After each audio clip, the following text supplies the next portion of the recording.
I am not live. You did not catch that live, did you? That was probably live. Oh no. He said, "Do I look beautiful?" And I sang, "You are so beautiful to me. Can't you Neil, you got to give see?" me a little bit of a heads up with that. Well, welcome to Through a Therapist's Eyes, catching a behind the scenes moment there. Oh dear. This is June, what is this? November the 6th, Yes, 2025. We are on episode 334, hanging out with Mr. Pope. How are you, sir? I am doing quite well, thank you. Doing better. And Neil, we have your image on here. I thought you were hanging in the background. You with us? You with us? Not? What are we doing here today? Sure. Okay. Yeah.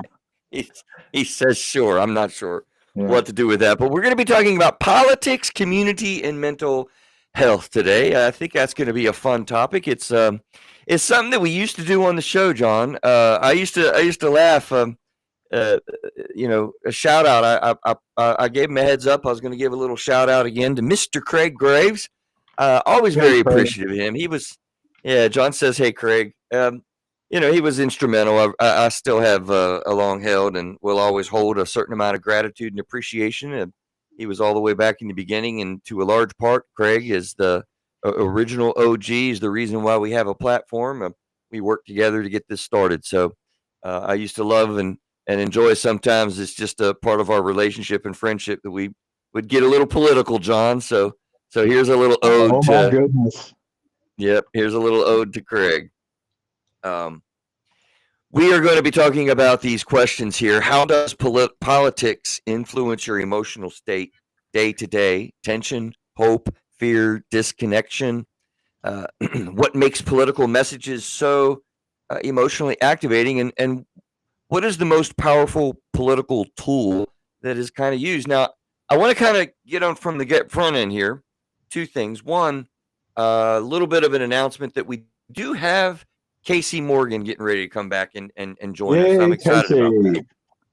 Yeah, she's going to be back, and it's totally my fault. We should have had her today, but I just didn't get on the horn and inform her quickly enough, and yeah, we just got our cross paths. So hopefully she'll join me next week, and we have a guest, I believe, that is going to be joining us, and we're going to be talking about. So this is actually a little bit of a setup next week. The computer age and mental health, and it is a topic I think is the biggest thing in humanity ever, John. Yes, I think Ever. so. I think it's we've gone to a post-literacy age as a result of our computers. And, Yeah. So if you think this is going to be a show where we're going to kick around Trump's use of tariffs, you're in the wrong spot. yeah. If you want to hear us talking about the big blue wave that suddenly hit the country, I guess Tuesday, a couple of days ago, this is not the show for that. If you want to talk about what happened to Kamala Harris or why we're in a shutdown, probably the wrong show for those things, John. Uh-huh. Right? Good. We're Good. My we're gonna be anxiety level's talking. just gone down. Oh, good. That was de-escalating for you. Yeah.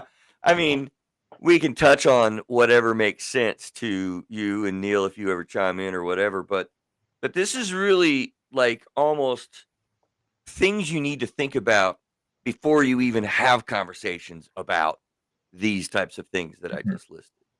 And if you think about the way that I said that, that's really central and key and really important. So let me do my normal intro stuff. This is Through a Therapist's Eyes, where you get insights from a panel of therapists or in personal time in your car, not delivery of therapy services in any way.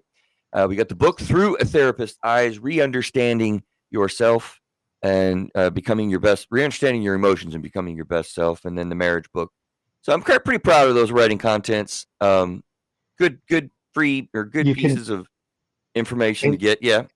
And you can give a 5-star Google review as well, or Amazon review on those. On the book and the show. Yes, that's and right. Or contact at throughatherapisteyes.com is where you get up with us, guys. This is the human emotional experience, which we do endeavor to have figured out together. So, yeah, John, I appreciate the 5-star plump for the book. What did you think when you saw this topic? What was your first impression? I thought we were going to talk about the politics, and I was saying, "Oh God, shoot me."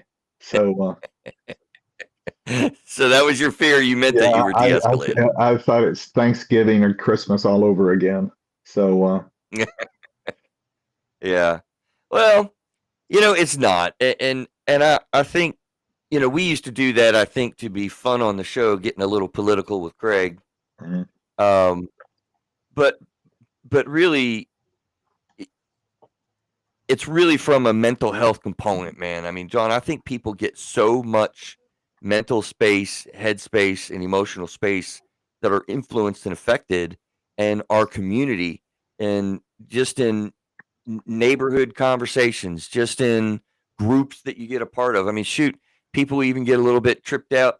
Neil, I wonder if you'd agree on like our fantasy football, mhm. posts and communities that we all, love and cherish. I mean, people get weird in groups of people anymore, and particularly as politics kind of come on. Do you find that, John, or how do you see that different? Because you got a long span of dealing with people in groups of people, all sorts Yeah, of groups of people. I, I I I do, and I've had that experience, and it's been rather um, disconcerting sometimes that you could get with a group of people and they start to, as soon as you start talking politics, people's primitive brain kicks in. They just go back to the limbic system, and then they'll their heart rate goes up, or their anxiety level goes up, and they start to sweat, and they start to fear, and you know they feel like they're losing control, and so they have to defend something, and so they feel like they're being cornered, even if they're not necessarily. And I think that kind of takes away from group processes. For I think you mentioned group, and Yeah, um, all kinds of groups. all kinds of groups.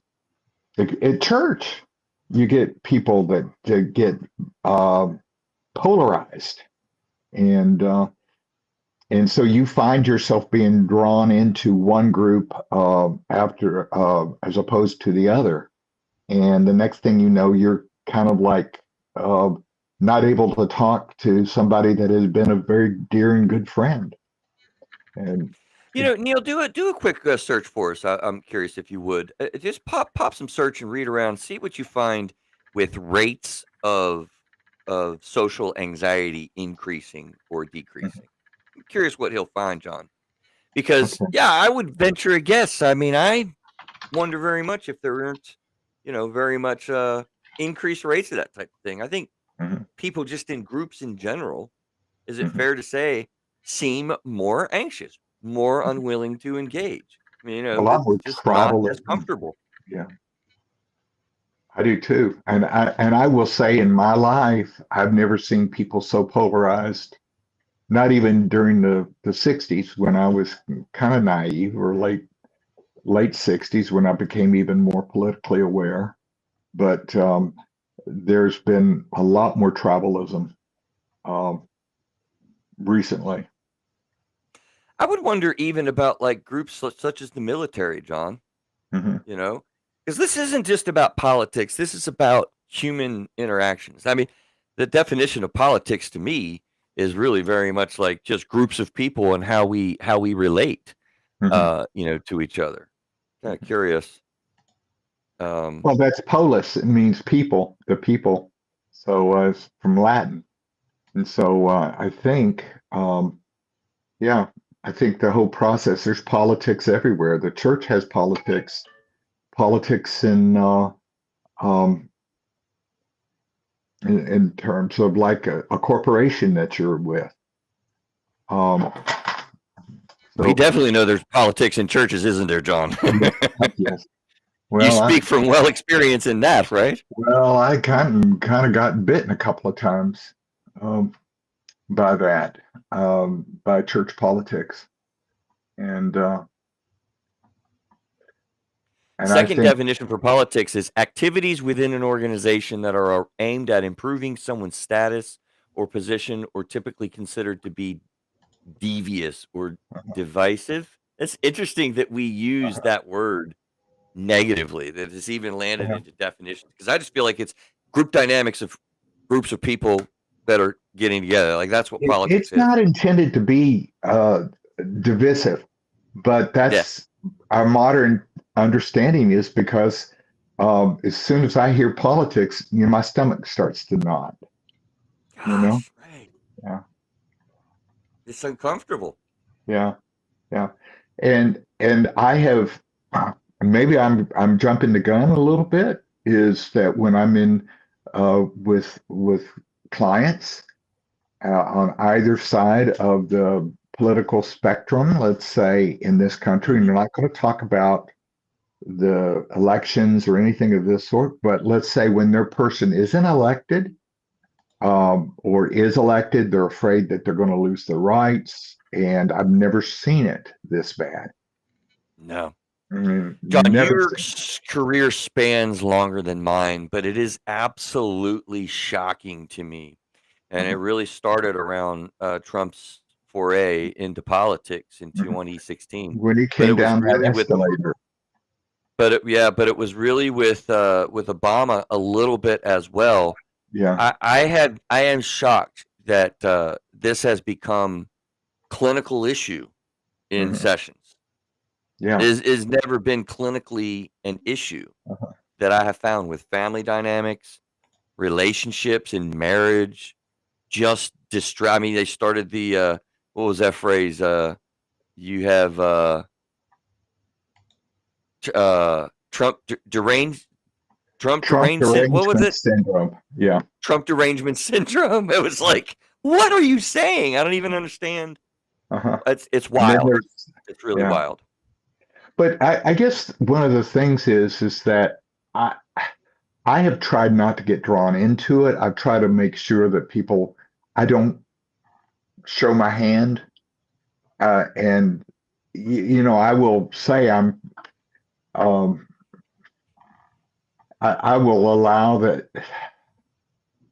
I mean, I'm not. You can't peg me down where I am. I have a strong sense of what I believe and that sort of thing. But I don't think as a therapist, it's responsible of me to impose that. I Well, tried. you have to be I was careful. Yep. Yeah. I tried to I do will. that. I'm sorry. Go ahead. y- Well, I was just going to join with you, and I was just going to say, like, I will engage in banter. Hmm. And before I realized kind of what was going on, the rapport section of a session, like the first, I really legit think of it like as the first 5 to 7 minutes or whatnot of a Yeah. session. I'm just joining, I am tuning in, and that's just banter. It's an important part of a Yeah. session. I was naive. I would bring politics into that element and I got hit a couple of times, man. John, I know, right? Because I didn't know. Yeah. I didn't realize that you had to be careful until I learned that, wow, Yeah. that is a really strong element. I knew I was in the wrong church when I got up and they wanted me to talk about politics, but their kind of politics. Oh boy. And Yeah. yeah, I may even been sympathetic about that, but I have made it a policy. Part of my life goal is not to impose any type of politics into preaching. Now I can talk about gospel or how what Jesus taught and how we're to be aware of that and apply it to our lives today, Yeah. but not come up with some sort of a political stance. And so And it's interesting as you think about in even the realm of a congregation, or, what people are doing with their space. What's going to be sprinkled all throughout our conversation today is a very powerful feature. It answers directly, the third question that we have here today, John. What is the most powerful political tool? To me, it's a yeah, very, very easy answer. Like, people have got to uh-huh, realize, right? uh-huh. Yeah, Fear, I agree. Fear. fear. Yeah. It's so poignant as a component of human interactions now. Mhm.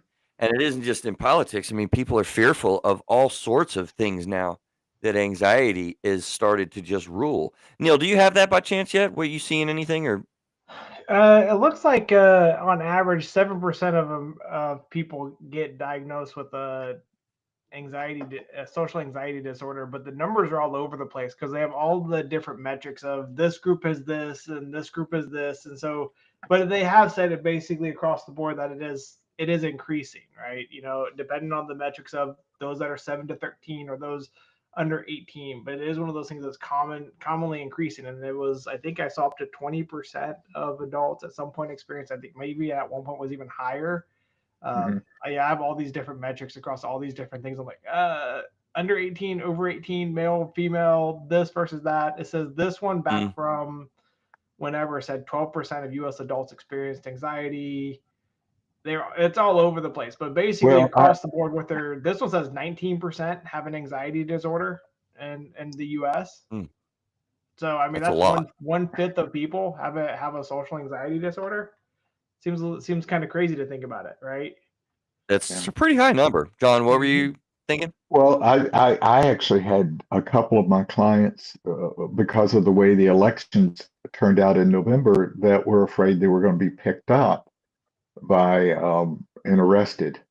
Um, Oh, as a with the result of, immigration factors yeah, now? yeah. So that Oh, there's went a on a lot of lot it. of that going on right now. Great Yeah. fear So some of related to that that. is perhaps warranted, in terms of fear, if it's Fair, right? yeah. So let's talk a little bit. I'm sorry, go ahead. No, go ahead. No, I was just gonna add the idea of if you're not doing things, if you're not doing anything wrong, even when you see it all over the place, depending on what you're subscribed to, you'll be afraid. It's like if you think there's cops all over the place, you're gonna try to drive as best as you can, thinking, I might get pulled over because do I have my tail lights or this or that? And I think that's when you talk about politics. Part of the things that they get in the politics part is the ever pressing narrative that So, the side it, subscribe to. and I really love the men and women in blue, but there have been times when police have maybe taken advantage and used that their power to scare you or intimidate you, and so But um, I think And John, also I one. don't know, guys, that is necessarily an intentional reality. I think we mhm. need to draw out how that kind of works because, yeah, fear is the most powerful political tool that is used, but that like almost implies an intent. And I don't know that police officers intend to be intimidating. I I don't know that politicians intend to walk in and just own a room. It's something that begins to get experienced. So that might be something that's taught and caught, basically, as from childhood. Is that Okay, what I'm I hearing? like that. Go So, go with taught and caught. I think that makes a lot of sense. okay, that perhaps you're told from an early age that you're to respect the police, and then sometimes that might be misconstrued. And for example, I grew up during a lot of time in which there were riots, and you'd see police fighting rioters, for example, say the civil rights marches and that sort of thing. That shaped a lot of the way I viewed things. Kent State was Absolutely. another way. And even though I'm very patriotic and I'm very much a supporter of the military, there's a part of me that still has a little bit of that. Mm. So I was taught it, but I also caught it. And so there's a part of my peace out kind of part of me. And Is that what you mean by caught it? caught it. Yeah. So you So catch the fear and do what with it? catch the fear. Yeah. Yeah. And And so do what with it? you internalize it and you make yourself anxious. And so when you see those blue lights flashing and pulling you over, you might just have that nervousness that you spoke of. that Yeah, it's anxiety. almost like we fuse thoughts together. Somehow we get to a position of understanding or an experience that I had equates to fear and danger, and therefore I become incredibly anxious about it. Mhm, And we'll talk more about how that happens in our body because you can very much feel it when it mhm, begins to happen. I mean, that's why you hear politics, John, for the show, and your stomach knots up. mhm. Like, Yeah, why does yeah. the human experience do that? Well, it has a lot to do with just the basic understanding of what happens when fear really strikes, and we know that by the amygdala and the limbic system and the chemicals that just flow in us, adrenaline. I mean, you literally start Mhm, having body reactions that are primal in order to save your life, to kill something, flee from it, or to mhm. freeze like a possum. Yeah, You know, yeah, exactly. don't want to have this conversation. You know, you can see on YouTube, I scrunch my face up and I get tensed up, and I'm like, no. You even did this a little bit ago, John. You're like, ah, Yeah, it's a protection. it's a Do we protect. understand that? Yeah, It's a protection, yeah. right? So you want to run away if you can from it, um, but that's the downside of having it every year, every freaking year. Right before Thanksgiving, there are articles in newspapers on how to handle discussion, heated family Eh, discussions regarding Yeah, politics. yeah. It never used to be that way. Remember, it used to be, all right, the men go outside, they get their cocktail, they get their cigar, and they have their Well, they conversations and they watch talk politics. football, Right, yeah, right. and they and the women shoo you out of the kitchen and don't want you to pick on the turkey, and you just you do your thing, and the men kind of bond.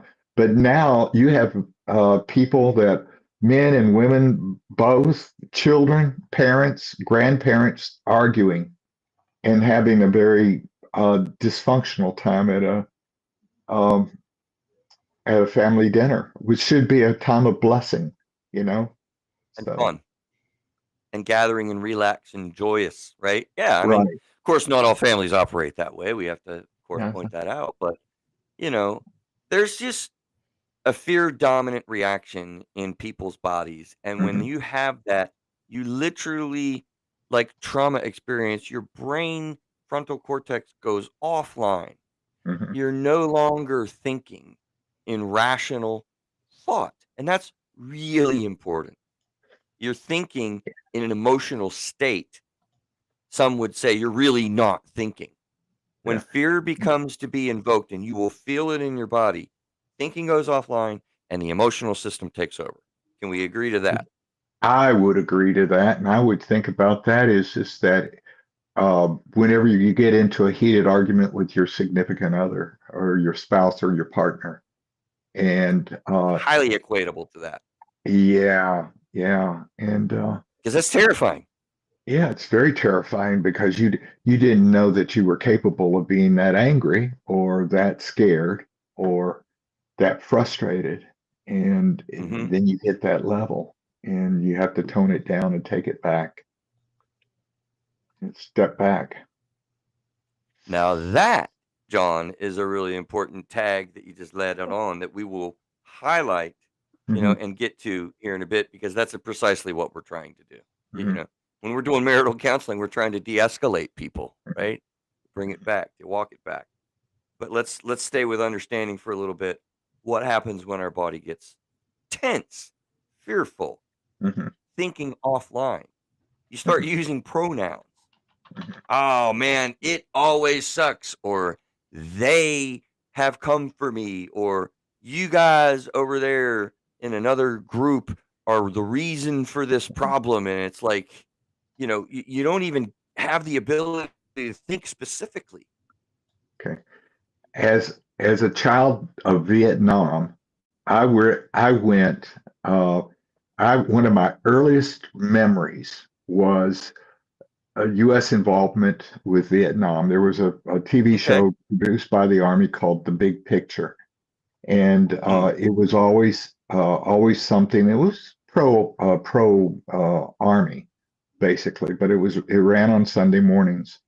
But I and so from the time I was in middle school or junior high to high school to college, the Vietnam War was going and they were drafting people.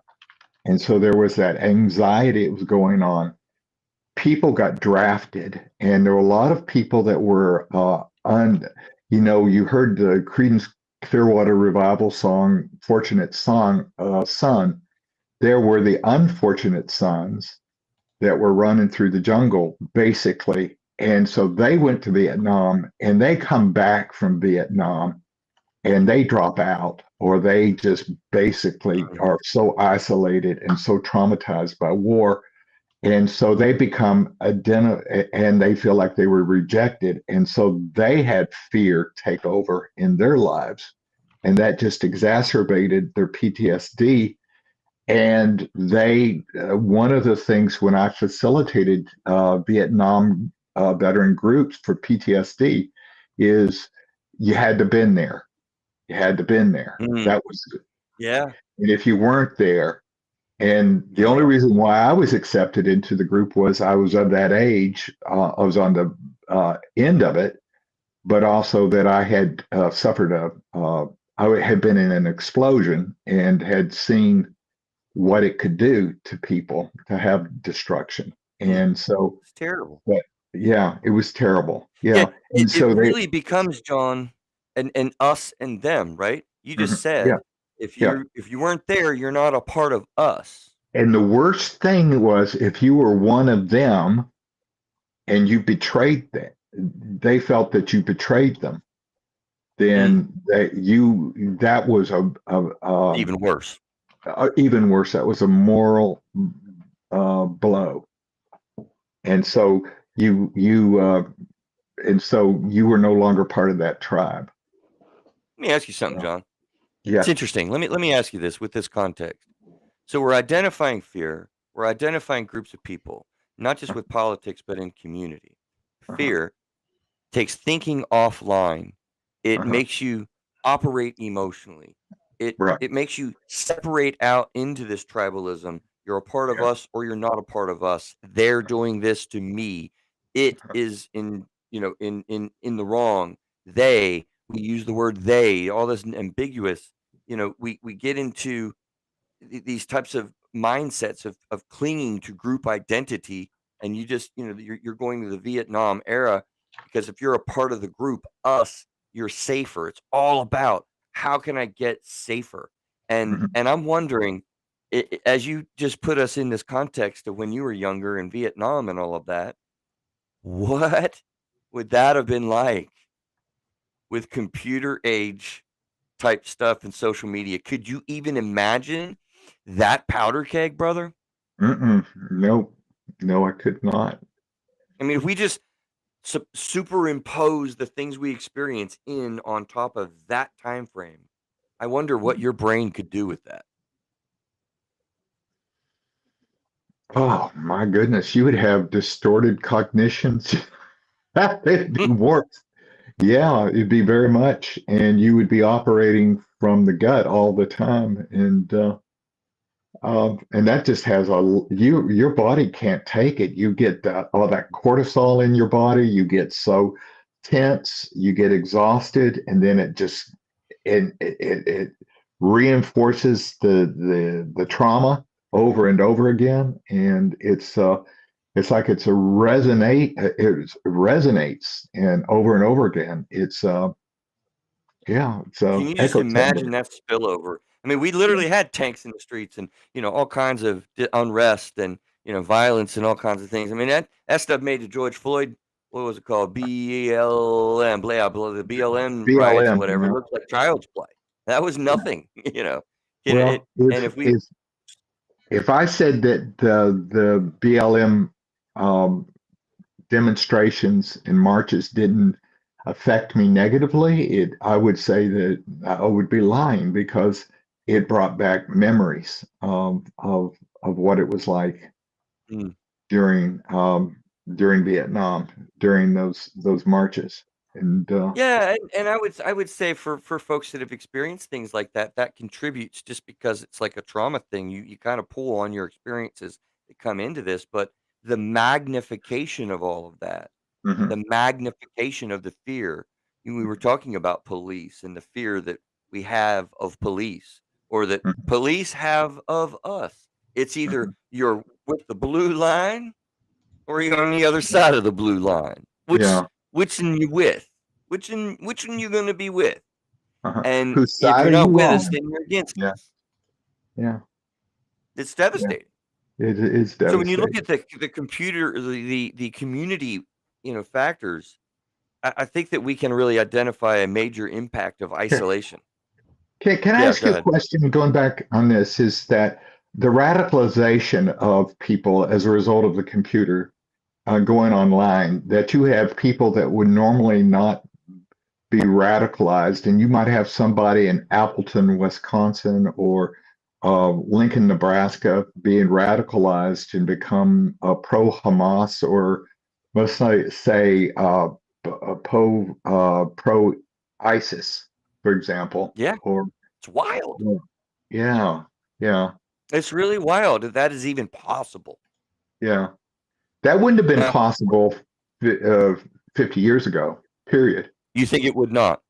No, well, Yeah, because you did not have the accessibility to social media and such instant information or disinformation and it's the propaganda. instantaneous reality that Yeah. galvanizes groups of people. I was Mhm. having this conversation not too long ago with a very impressive guy that I respect, but we were really pretty much on the opposite sides of this. Neil, this is our conversation in the group, right? And it was presented that propaganda is not new, that these things are old as man, that we've used these different things and it's just a new medium of the same human emotional experience. But yeah, John, I see your head going. Yeah, but you don't. Let's say when Caesar got assassinated, it took 3 years for the civil war to between the Roman Republic of Oh of wow. the major actors. It took 3 years for it to Really? unfold. Yeah, Huh. yeah. So I mean, Wow.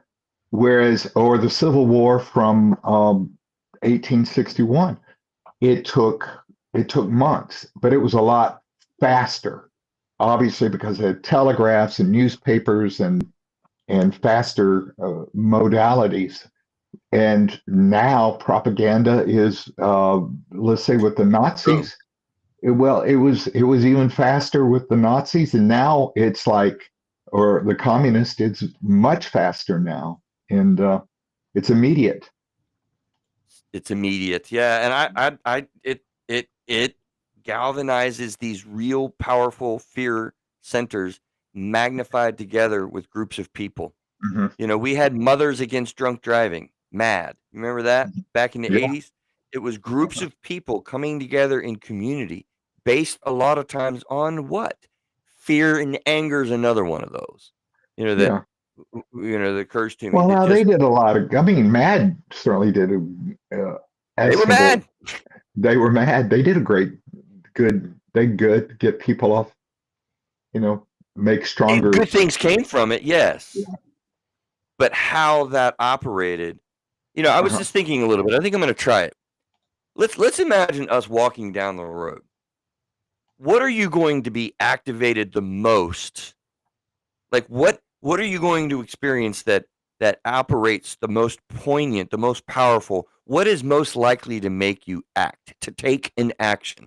Walking down the street, you're observing a cat in the tree, with a lady that's stuck, or walking down the same street, you see like, five turtles that are in danger on the road, or walking down the street, you see that house and the attacking dog is available in the yard without a leash. Hmm. Which one you gonna act on? Does this not work? I think it works. I want to be able to help the lady with the cat. I also want to rescue those turtles. But if I go into the road that's very busy, I'm going to get smashed. But somebody would just run out there and do it and risk their lives. The thing with the dog is, she said, I would want to just get away from that dog as quickly as possible and safely as possible. So I'd climb Right. that tree with that woman and the cat. So, Fair enough. Grab the turtles, climb the tree, and get the cat to yeah, get away from the dog. I didn't quite think about that outcome, but yeah, no, I think obviously what I'm going after, I mean, I think people are going to be most likely to be almost 100% reactive to a threatening dog. There are yeah. people who are going to walk by the turtles. There are people who are going to head nod towards the lady and the cat. We're not going to necessarily stop. But if there's a dog that is threatening our safety, we are going to take an action. And it's going to be attack the dog, I'd run even from the be dog, more whatever. frightened if it was a chimpanzee that was out there because they would rip my face off. Fair enough. I should have used a chimp. But does that demonstrate like this powerful impact and motivating force of fear? People take action when they're fearful. They Right. go vote. They join your tribe. They get with you and against the other. It is a very motivational, fast acting highway One to wherever second. we're going. 1 second though. Okay. So in that case, if you're motivated to do something that you're afraid of, and it's something that, let's say, your civil rights are being taken away from, that's not a bad. You're fearful of that. That's not ethically. I think that's a moral thing is to be able to react that way. Okay. But Totally fair. if you're wanting to say I'm going to get rid of all illegal immigrants, because they're different than I am, or they took my job, then you're kind of reacting from a. But here's my question, John. Your statement was get rid of all illegal immigrants. Like you're looking at a criteria, and then you're saying adding another that we're discriminating because of they're different from us. But you're prefacing that with they're here illegally. Uh-huh. If you drive and you are going 90 in a 55, you're going to get arrested because you're driving illegally. Right. So your statement was kind of. I'm not disagreeing with you. Yeah. But that's the weird part about the whole political side of it, right? You make one statement saying arrest the illegals, and then you bring in another part that tries to hit the emotions of, oh, well, you're just doing it because they're different than you. Uh-huh. There has to be a standard of legal I versus see illegal what you're saying. Yeah. versus and that's what they do with the political side of things. It's like if you're not here legally because you didn't follow the things correctly, if you've skipped something, if you haven't done something, if I have a court ruling and I don't show up for it, I have a warrant out for me because I didn't go to court, right? I can get arrested for that situation.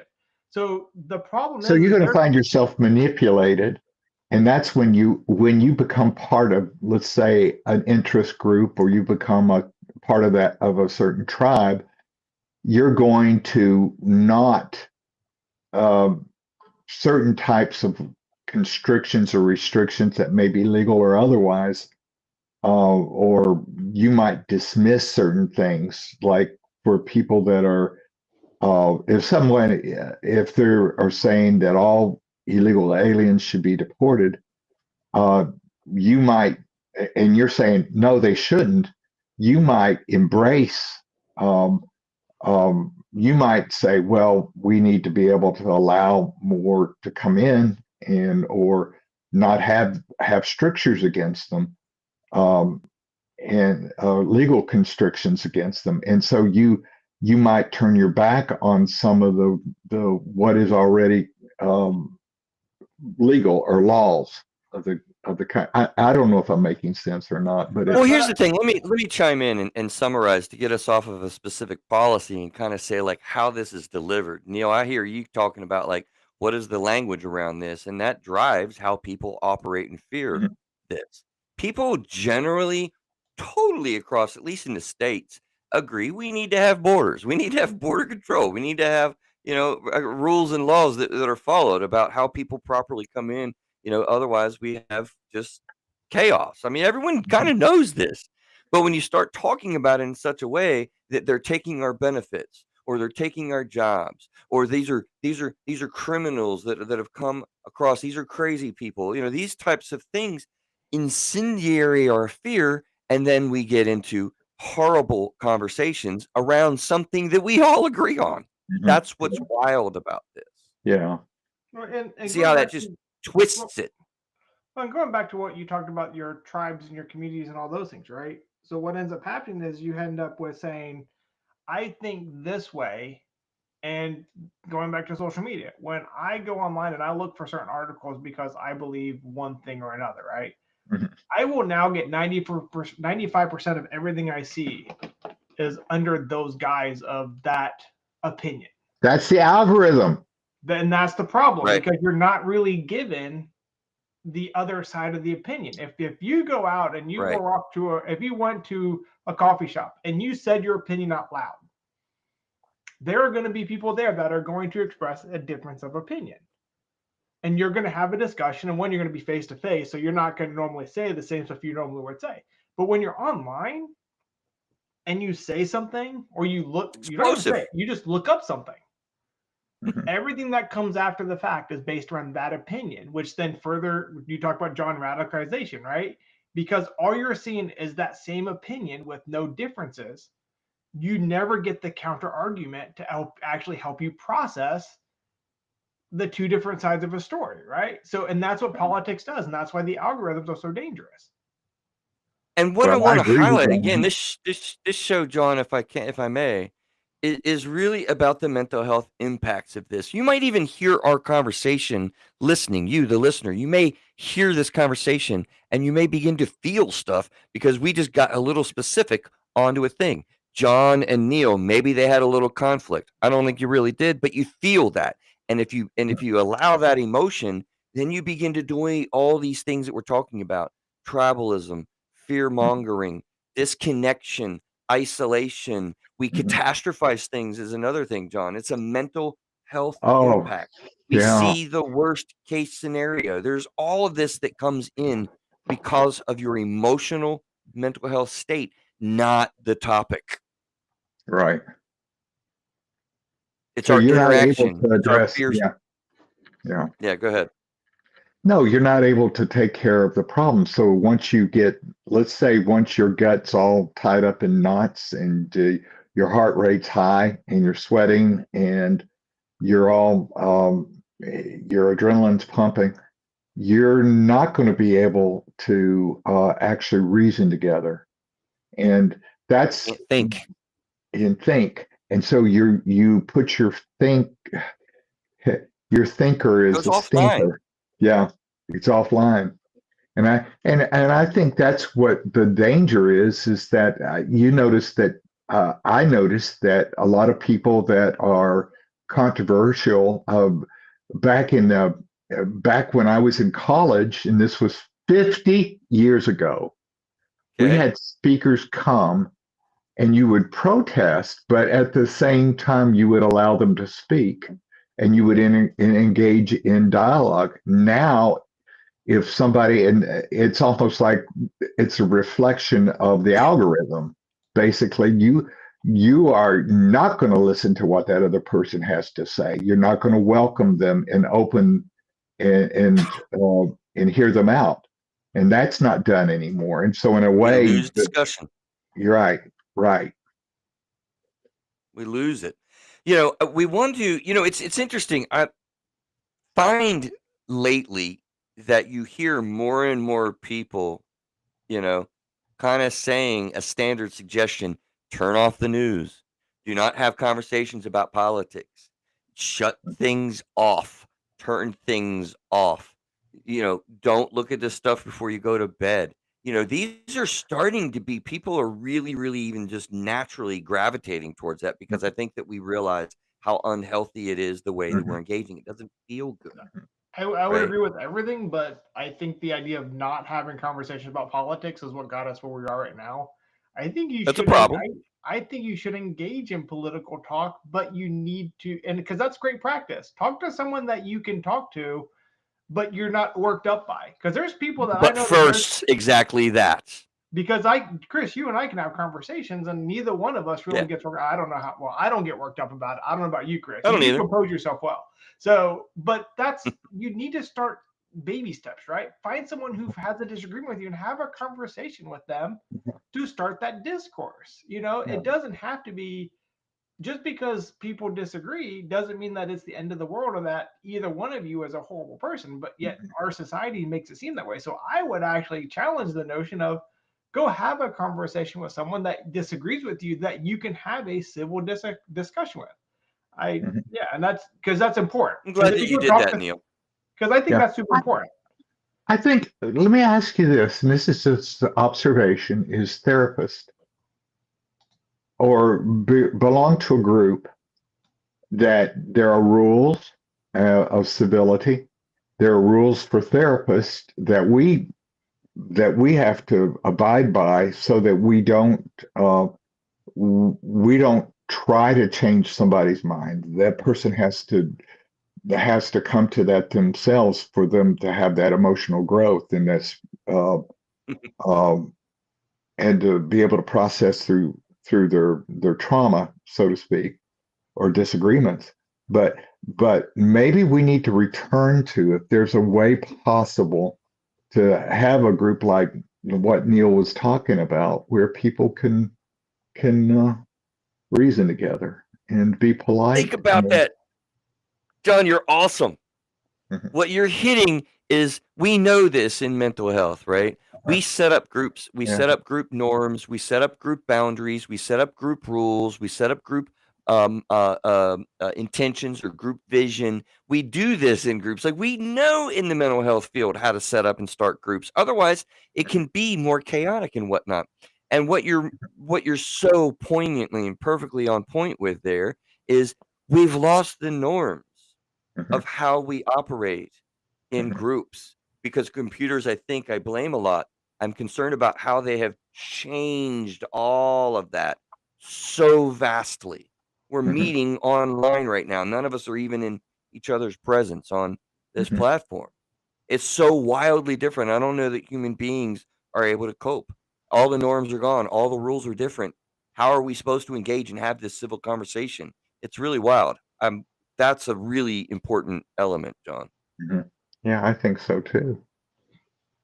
And, yeah, you do, because you brought it up. That's wildly on point. Yeah, but it's just like we live in an age where the computer will, with the chat GPT, or what is it, Neil? What is the name? I don't want to. For a long, is it a large language model? Is that LLMs? Yeah, large language models. LLMs. That can, if you're depressed, it can eventually agree with you that you would commit suicide. And tell you exactly. I saw a report about, there was a thing, I think it was a character.ai or something, and there was a kid who basically, he's dealing with stuff now, but it basically, they're now trying to get some regulations in place for, if you're under 18, you're not allowed to talk to these AI models, like whatever AI characters, because it takes you down these paths, because it's so agreeable on everything that if you start saying negative talks, it wants to agree with you, and it just takes you down these paths. There is no safety checks and balances that basically says, whoa, hang on, what's going on here? This is not good. There's no safety measures to go talk to to me, it should be, if someone's talking to Chat GPT and it's something turns bad, there needs to be some sort of a safety net, like a recovery email or phone number of someone right? Before you sign up, give us this contact information of someone that you can talk to, right? This is, but these models, and because people are getting sucked into it, because I feel like people are craving a connection, craving those things, and they're going to AI for this. And I think the biggest problem is once again, AI is very agreeable. You can say whatever you want to it, just like social media, just like a lot of the politics. You only There's a lot of problems with it, Neil, that play together, and the emotions of it are huge, right? So I do want to point out and move us on a little bit with, I try to think about things from the book that I wrote, Through a Therapist's Eyes, Re-Understanding Your Emotions and Becoming Your Best Self. And we connect this with chapter 27. We experience most what we focus on the most. And I tell you, what we get trapped with, John, is the fear and whatnot, Yeah. right? The harmful effects of, the process that we see with the information onslaught. It's like you can't get away from it, and it forces a major focus. Like chapter 27, I went into a depth of like we experience most what we focus on the most. Yes. You almost can't get away, No, you can't. and then your emotions are trapped and sucked into it, causing great levels of anger or fear. I think are the two primary ones. Yeah. And then I also want to point out, interestingly, in the marriage book, right? Re-understanding your marriage and becoming your best as a spouse, right? That's Through a Therapist's Eyes. Chapter 30, we tend to hold on to grudges and resentments, but not facts. Now, I had that thought in way of looking at marriages. And you said it, John, I think at the top of the show. This is an area where we have a lot of energy on. This stuff comes out the loudest in our closest relationship. And so in our marriage thinking, I was looking at, hey, we tend to hold on to grudges and resentments. We don't tend to hold on to facts. And guess what we started off the beginning of the show with? Yeah. Our fear process destroys our thinking. Right. Like It short it's circuits just it. it's what we know about emotions, right? And how they drive the experience. I have a client that has had a lot of trauma in her life, and it's like peeling the onion, because there's that sense of not being able to forgive. But each time that she peels that layer off, it's a layer of that unforgiveness. And so it's very important, I think, to have that ability to not hold grudges and let go of it, because basically what happens when people hold grudges is that they're re-experiencing that trauma over again as though it happened yesterday or now, and It's in the present. it's in the It's present. very activating. Yeah. And This is why, and this is very important. This segment I really want to highlight of the grossly important, almost requirement, if you're going to discuss anything like these topics with people, community anxiety, political views, anything along those lines, you have got to regulate your nervous system. Like, we try to de-escalate things by avoiding them, right, or shutting down what we feel, and it just doesn't work, because just like the bottleneck that we talk about with our emotions, if we try to suppress them and hold them down, they will just explode. And that's when you have your horrible conversation with your neighbor. And we naturally try to soothe the information by offering facts. John, how well does it go when you're in an argument with your wife and you try to get defensive facts that goes against what her position is? It doesn't go well at all. No. I love your reaction. It's so emotionally experienced, right? You cannot just drive facts, drive information when somebody is in an escalated state where their cortisol is flowing, adrenaline is kicking, your stomach is knotting up, your tension in your shoulders is bold. Like, how are you supposed to have a conversation? Yeah. This is what we try to do, though. Instead of de-escalating our limbic system, we are trying to use our frontal cortex, which is great, because that's what we want to do. We want to be thoughtful about these conversations. Neil's right. He and I can do that. We are really both very regulated when we do have these conversations, and I enjoy them. I don't get stomach knotted when I talk to Neil about that. Now, if I were to talk to my brother, that's a different topic. Yeah. Before we even start, I can start feeling my stomach get queasy. I can start feeling oh God, I can't then have a thoughtful conversation. We have Mhm. got to down regulate the nervous system. So to And we get a de-escalate, little bit to how do we do that? so we de-escalate and we step outside of ourselves. And how do we do that? How do we step out and be able to look at it at least some dispassionately or objectively? I don't know if we can do it perfectly objectively, but maybe we could look at it dispassionately. And I think there's a lot of the things like take a deep breath, talk slower, get your body back into control, regulate your heart rate, pay attention to the way that your body feels, get your willies out, tension, relax. release, like just wiggle it out, whatever you need to do to de-escalate. But there's something that just popped in my head, John, that my buddy and I were talking about years and years ago. It was a fascinating study that he came across. And what he came across was, I think I've cited this on the show before. It was about pain tolerance, Uh-huh. and what they did is they measured how long you could keep your hand in a bucket of ice before you pulled out for the Mhm. pain that gets created from that. Mhm. And so they did it with like individual and then with people. And it was escalated when you were with people because the fear back and forth was just you could feel more, and people weren't able to to tolerate that. They began to develop concerns for each other and the interaction. But guess what happened when they took people and they let them play a game first?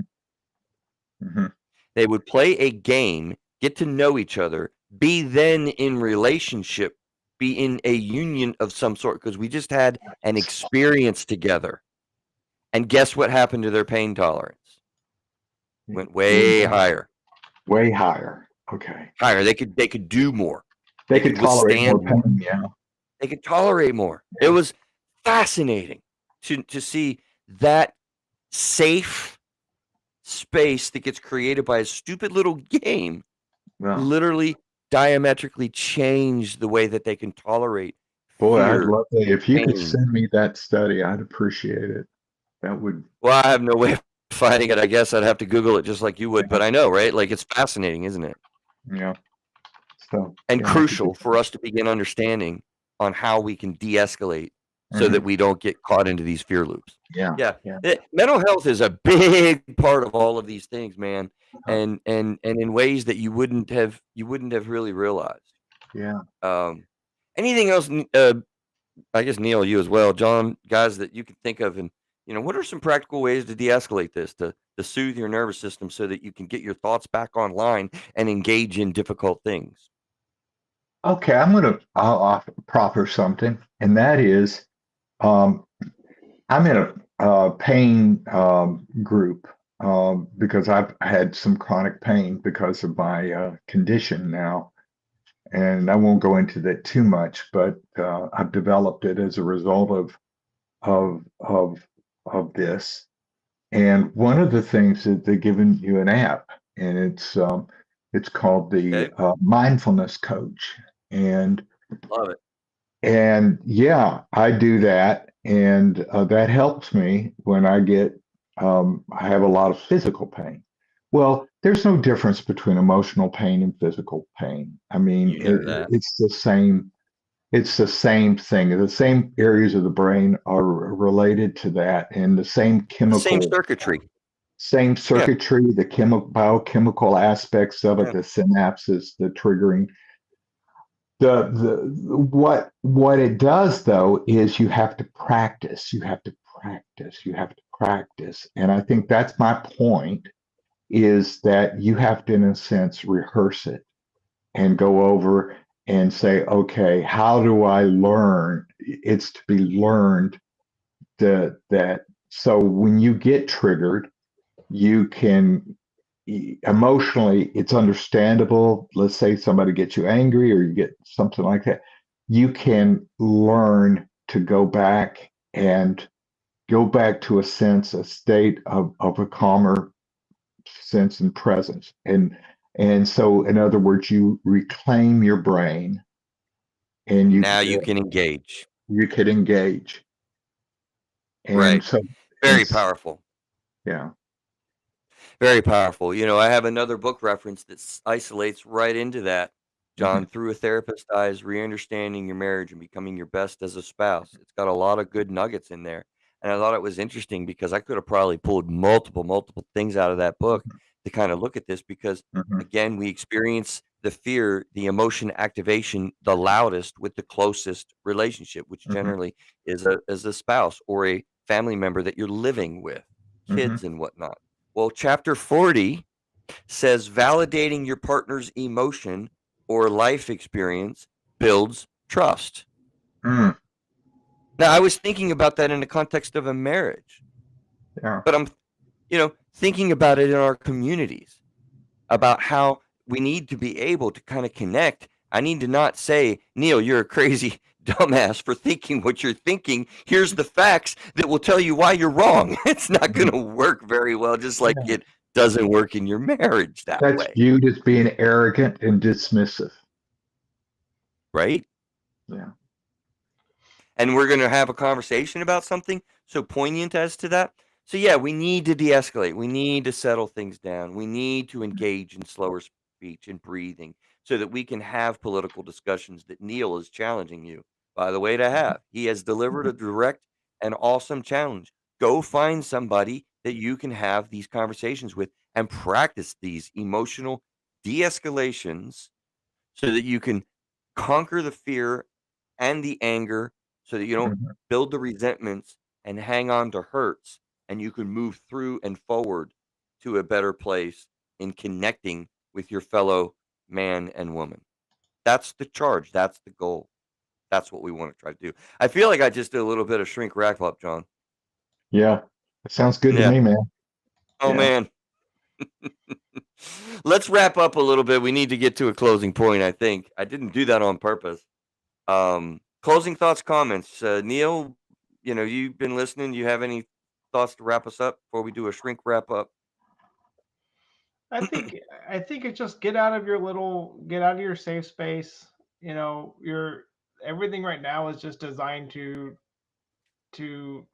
exacerbate everything, right? Everything right now is out there. All the political, all the stuff out there is about one side versus the other. Get out of your little bubble. Go experience life. We've talked about this before many times. I mean, people on the other side are not as bad as they make you think they are, right? And I think that's the biggest thing. And I think also, like you said, Chris, you have to control yourself. You have to compose yourself. And once again, if you're dealing with someone who isn't composing themselves, you have to help de-escalate first. Because I've been guilty of that a lot of times. Once again, I'm a logical person. Someone yelling like, "Why are you Yeah. yelling at me? That doesn't make sense." Well, in their mind, it doesn't have to make sense. It's affecting them, right? So I think that's really good It's to look at. And affecting them. I think it also, if someone gets worked up about something that you guys are talking about, don't get caught in the trap of escalating with them. A lot of times it's really not about you, it's about something else they're really upset about, right? So if you want to calm it, keep yourself calm and go from there. So that's the other part I want to say, because there's a lot of people that just escalate, and it just gets worse and worse. You just have to realize, like, a lot of times these anger, these emotions, it's not really about you yourself. It's about some idea or ideology that they've worked themselves up with. So just keep that in mind. It's like the worst marital fight that you've had on steroids, right? Exactly. Oh, oh. Yeah, the summary here in the end is don't start with correcting the content, start with calming the body. If there's a mantra that you can remember, that probably summarizes a lot of what we've talked about with community interaction and political discussions and mental health. Don't start with correcting the content, start with calming the body. All right, John, I think we're going to have an upcoming challenge, man. We've Uh-huh. got a series new contender coming on soon. Casey, how do you Oh, think she's yeah. going to be with the shrink wrap ups? She's probably one of the most articulate people I've ever met. So she's going to wipe us out. You So, think we're going to have to hold our own, man? We're going to have yeah, to I don't bone think up our we're going to be able skills. to do. Yeah. All right, so this is the segment of the show where we wrap up, and we call it the shrink wrap up, and we have a friendly competition between the therapists that are on panel and the wrap up of the show. So Today we have a head-to-head matchup, so to speak. Neil gets to judge to see who wins, I guess. And it is a winning of pride.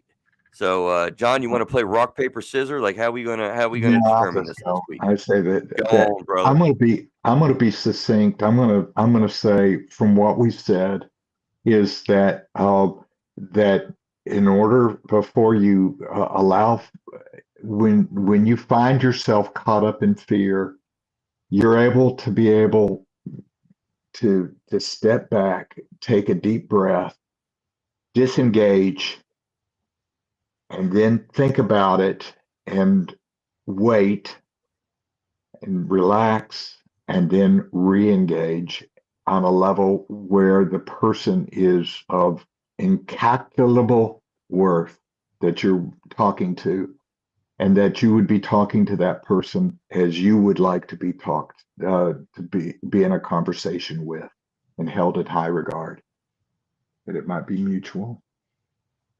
Okay. I'm going to take a stab at the shrink wrap up and say, I think that the title may have chased a lot of people away even from the show when they see political. They probably didn't want to listen. So I'm hoping that people did. And if you're still here, listen, this is the deal. You've got to de-escalate in order to be effective at what you're trying to do in communities, in groups of people, and in politics. Fear is not bad. But as we once had a brilliant person say, we have nothing to fear but fear itself. I'm terribly fearful about the national debt. That can, for America, in the States, that can be an activating force that we then do something about it. So it has its benefits, but you cannot find the avenue. You cannot traverse the path until you de-escalate and bring thinking online and generate the best solution possible. When you stay in the fear and you don't de-escalate, you can't even have a conversation. And that's the danger. And that's unfortunately the world that we live in. So de-escalate. Then you can think. Then you can solve. That's the goal. Listen. Neil, how'd we do, brother? Who's going to get it this week? You are in charge to determine who wins the head-to-head today. I really, with today's one, you guys actually did a lot of good points. I mean, even the winners are the listeners of the show. But I would say from this competition, I think next year in 2026, I'm going to start tallying these up and take this a lot more seriously, because I really would love to see. I'd love to see, first half versus second half, and then do like a head-to-head at the end of the year and see what happens. But I would have to. I love that. I'm going to have to give this one to John today. I really loved his wrap up. I think John's just hit what I think is important to hear. And so yours was good, Chris, but I don't know. There's something about John's that just was just right for me. I want to share Nicely done, John.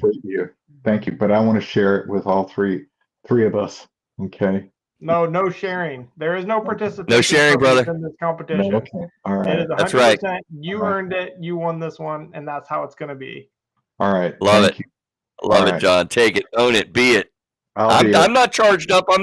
I'm still soothing my emotions over here. It's okay. And my hands aren't sweating.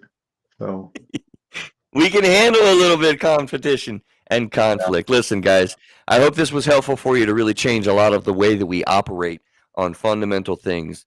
All throughout the world, we have this going on. This is not just a states thing. Let's remember that for sure. So hopefully you heard some things that can help you de-escalate, have good conversations, think about them, practice them. Neil has challenged you, and we will check you guys out next week on the flip side. Take care.